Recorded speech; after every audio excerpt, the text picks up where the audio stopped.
You know, I'm usually pretty happy on this show, sometimes a little too happy, like Jimmy Fallon meets Elmo happy, but right now, that's not the case. And I'll tell you why in a second.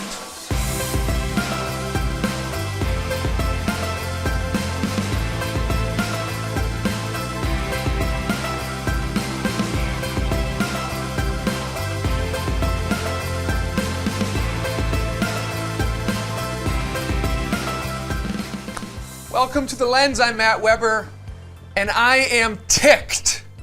Just to set the record straight, it's not because my co-host Helen is back on this week's show after a week vacation. Helen, good to have you back. Thank you. It's good to be back. Yeah, did you miss us a little bit? A little bit. But not too much. Not too much. I particularly missed Charles, but I missed you as well. So you missed Charles more than me? I missed Charles and then you. Huh. In that order. Okay. Yeah. Well, you know, I'm already ticked, so just keep adding on Piling to it. it on. Well, folks, I'm ticked. And no, it's not because Charles gets the most social media attention each week on Twitter through his verbosity and whimsical quippiness. Charles, I salute you and find you hilarious. Anything to say to that? About how great of a conversationalist you are? About how funny you are? Yeah? Okay. Folks, it's one of those weeks. I'm actually ticked, which is a word I debated not using on Catholic TV because it is a word I was not allowed to use at home growing up. But it just felt right, and maybe being wrong is okay. It's strong, and I'm using it sparingly yet appropriately today. I'm ticked today because at the time of writing this script, an African-American church in South Carolina is burning to the ground. In fact, this is one of a handful that have been set on fire since the tragic shooting in Charleston, where good Christians praying and learning to be more Christ-like were murdered by a person they had welcomed just an hour earlier into their Bible study. None of this is breaking news to you. We saw the victims, the murderer, we heard President Obama, and now we're supposed to move on, right? Well, folks, I'm ticked today because beaches across the world are now visited by masked gunslingers spraying bullets at Western tourists who are just looking to relax and spend time with their family. These are similar beaches to the shores where members of ISIS will walk other fellow human beings down in orange jumpsuits, make them kneel, and then decapitate them in front of a camera. But we've moved on from that, right? Well, folks, in a different way, I'm ticked today because the sale of a hilltop convent in Los Angeles is being played out nationally in court, pitting good nuns against the good archbishop, involving the legitimacy of selling a convent to either a restaurateur, a person who owns a restaurant, or to Katy Perry. Google it.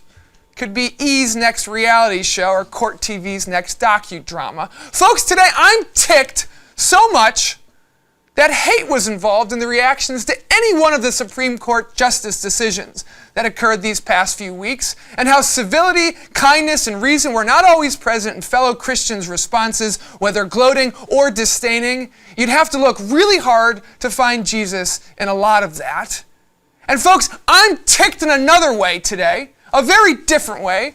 After a couple I actually admired, a couple I casually spent some time near in Cambridge, Massachusetts on various occasions, Ben Affleck and Jennifer Gardner filed for a divorce the day after their 10th anniversary. But 10 years is good, right?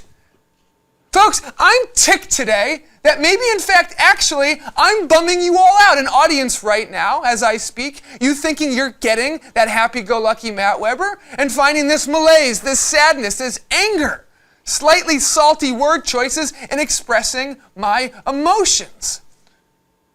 Folks, what it all boils down to might be this thesis. Is nothing sacred anymore? Can't people pray with strangers and not fear for their lives? Can we go to the beach or the subway or on a plane or heck even to church and not worry about the lone wolf or the organized effort to destroy? Why is love so fragile right now? And cooperation so tenuous? And how come hate seems to be in vogue, whether it be in presidential candidate announcements or simple slights on a street corner? A couple weeks ago, our country just had a birthday. It's very old in human years, but a blink of an eye in terms of its place in humanity, let alone natural or spiritual world. And on birthdays, typically, we make a wish for something to be better, to improve upon. And as the fireworks colored the bleak Boston sky, I tell you, I looked beyond the dazzling reds and blues, past the stars and stripes and darkness above, and did not make a wish during this birthday. But more powerfully, I sent out a prayer that I sincerely hoped would be a spiritual firework of sorts, one that would somehow be not seen by all of God's creatures, but felt like grace transcendent. It was just an earnest plea of peace, of love, of mercy, and resilience.